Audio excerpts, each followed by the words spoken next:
আসসালামু আলাইকুম রহমতুল্লাহি ওবরাকাতু। আলহামদুলিল্লাহ ওসসালাতু ওয়াসসালামু আলা রাসূলিল্লাহ বাদ।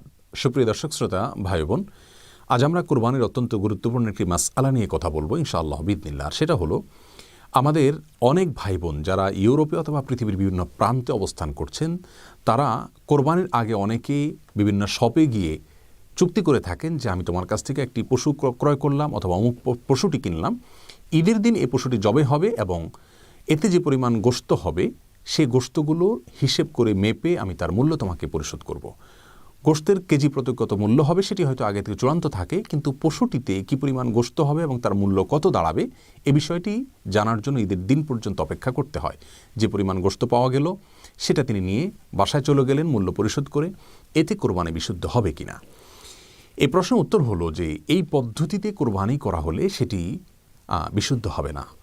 তার দুটি কারণ রয়েছে। প্রথম কারণ হলো, কোরবানির পশু এটা পূর্ণাঙ্গভাবে জবাই করতে হবে আল্লাহর সন্তুষ্টির উদ্দেশ্যে। আপনি যদি পশুর আংশিক নেন আর আংশিক ক্রয় না করেন, তাহলে সেক্ষেত্রে কোরবানি বিশুদ্ধ হবে না। আমরা জানি এই পদ্ধতিতে যারা কোরবানি করে থাকেন তারা কোরবানির পশুর মাথা, পায়া বা এটার ভুঁড়ি বা বিভিন্ন অংশ এগুলো তারা নিচ্ছেন না, তারা শুধু গোশতগুলো নিয়ে যাচ্ছেন আর এগুলো বিক্রেতার কাছে থেকে যাচ্ছে। তাহলে বিক্রেতা কেমন যেন পশুর এই অংশগুলো বিক্রি করেননি। আর কোরবানি বিশুদ্ধ হওয়ার জন্য একটি পূর্ণাঙ্গ পশু কোরবানি করা শর্ত।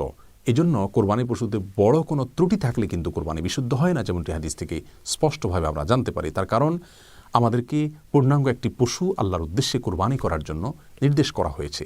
তাহলে আপনি শুধুমাত্র গোশতগুলো নেওয়া মানে হলো পূর্ণাঙ্গ পশু আপনি কোরবানি করলেন না। আর দ্বিতীয়ত, কোরবানির পশু জবে করার আগে আপনি তার মূল্য নির্ধারণ করতে হবে। আপনি জবে করার আগে মূল্য নির্ধারণ না করার মানে হলো পশুটির মালিকানা এখনও আপনার পূর্ণাঙ্গ হয়নি, তাহলে সেক্ষেত্রে কোরবানি বিশুদ্ধ হবে না। এ বিষয়ে মারকাজুল ফতোয়া ইসলাম ওয়েব সহ বিশ্বের বিভিন্ন বড় বড় ফতোয়ার ওয়েবসাইটে মুফতিগণের ফতোয়া রয়েছে এবং মিশরের অনেক মুফতিগণের ফতোয়াও রয়েছে। আরাবিয়ান স্কলারদের মধ্যে থেকে সৌদি আরব অনেক বড় বড় উলামা ইকরামের ফতোয়া রয়েছে, তারাও জানিয়েছেন যে এই পদ্ধতিতে কোরবানি করলে কোরবানি বিশুদ্ধ হবে না। অতএব আমাদের সে সমস্ত ভাই বোনদেরকে আমরা পরামর্শ দিব যে কোরবানির আগে পূর্ণাঙ্গ পশু ক্রয় করবেন এবং তারপরে সেটিকে জবাই করবেন। কোরবানির পশুর কোনো অংশ আপনি নিতে না চাইলে কাউকে দিয়ে দিবেন, সেটি ভিন্ন বিষয়, কিন্তু পশুর আংশিক ক্রয় করা অথবা তার মূল্য আগে থেকে চূড়ান্ত না করা এগুলো কোরবানি বিশুদ্ধতার জন্য অন্তরায়। আল্লাহ তাআলা আমাদের সকলকে বিশুদ্ধতম উপায়ে সঠিকভাবে কোরবানির বিধানকে পালন করার তৌফিক দান করুন। আসসালামু আলাইকুম রহমতুল্লাহি ওয়া বারাকাতুহু।